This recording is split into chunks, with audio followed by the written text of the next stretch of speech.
A little bit back, we began to talk about influence contrasted to control, and that if we choose to control people, it limits the number of people we impact. It likely also is rather ineffective for the long term. With that on the table, now comes the question, okay, what is it that we're going to influence people toward? Remember, we're talking about leadership. This is not something that's static, but there is motion. We're trying to move people towards something. And you can influence people in every way.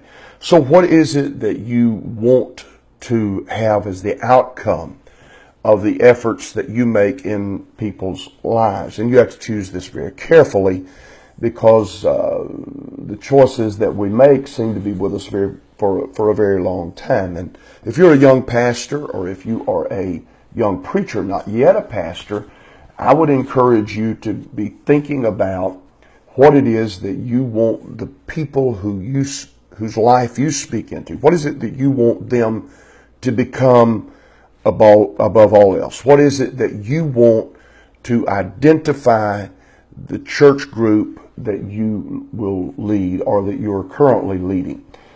You can make the decision that you will influence people toward prayer, or that you want to have a group that is focused on Bible study, as the Bereans were. It may be that your idea is evangelism, or perhaps godly living.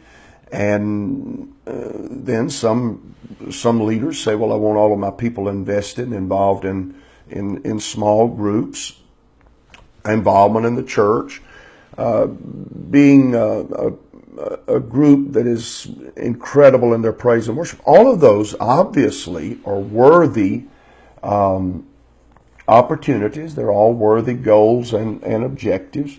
But it's unlikely that you personally are going to influence people toward all of the things that are on the list above. And if you're able to accomplish that, then there are certainly other good things that you're not going to be able to accomplish them toward.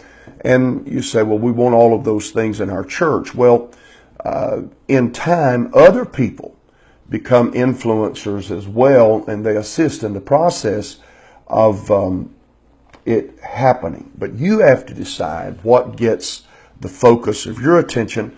You can't accent every syllable of life. You have to decide where you're going to put the accent. The late G.A. Mangan was the presbyter of our section for my entire life of being a child and at home.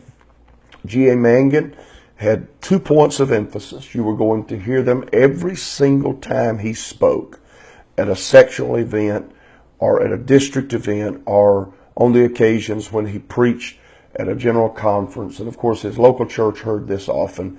And those 2 focuses were going to be prayer and personal evangelism. It became the identity of who he was, and it became the identity and time of the church that he led. And obviously it worked, because there's a great congregation there today.